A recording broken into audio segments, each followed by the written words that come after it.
typical first game things. You always there's things you're gonna like, things you don't like, things you got to work on. It's gonna be that way every week, and hopefully we can continue to get better, not make the same mistakes twice. And but overall, proud. I like the idea that we were almost penalty free. We sit down and talk to them, and it's tough for them because those guys have never played. They have never not played. You know what I mean? And like I say, it doesn't signify anything. Like I tell them at the end that it's where you finish the race. And also how a guy plays as a freshman can also determine by the depth of the position you're at. You know what I mean? And to mature, and also that'll allow him to get his weight down just a little bit and get in great shape. And I think this guy's going to be a phenomenal player. That makes it tougher. I would rather had 8 than be able to go schedule a big significant game because we have Florida. So everybody, we were the only school, one of the only schools people say, we're the only schools doing 2. Nobody else does 2. I mean, nobody. They play 1, and then we're playing 3 others. We had Florida, West Virginia, and South Florida. I mean, we were going to do 2. Try to find a second one and play 2 other games. But I think the 9th one does. I mean, it makes your scheduling easier for a AD, from an AD standpoint. You know what I mean? I mean, getting games, because getting games is teams now. And then the other thing, when you lock people in, we got to make these contracts so you can't get out. Or if it is, it's such a big burden or a financial woe, you don't want to do it. I mean, that's where the mistakes came on these contracts from whoever made them, because it was too easy of a buyout.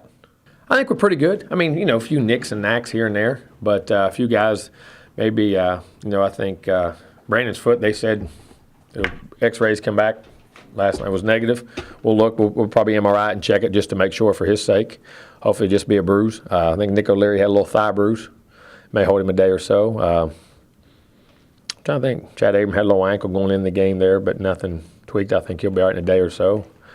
Trying to think. I think we're pretty much, other than that, anybody that wasn't already out. Hopefully Ample could possibly get back into practice this week. We'll start evaluating him, pushing and pulling him this week, and getting him back in there, so we'll have a chance to maybe we'll know by the next day or so.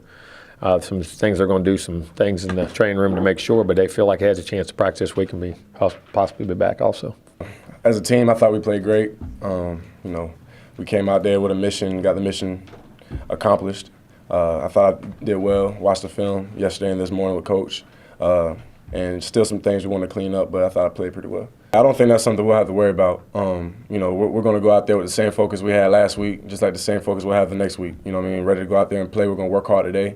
It's things that we saw on film that we could have corrected. We probably left like 100, 150 yards passing out there that we could have had, and we want to get that this week. So I've already discussed with my receivers. We need to go out there this week with a mission in hand and go out there and execute it. I'm not going to disrespect Savannah State and say that. We still got to go out there and compete. Those guys want to come here and change. They just got embarrassed last week. You know what I mean? So they want to come here and do something about it. So.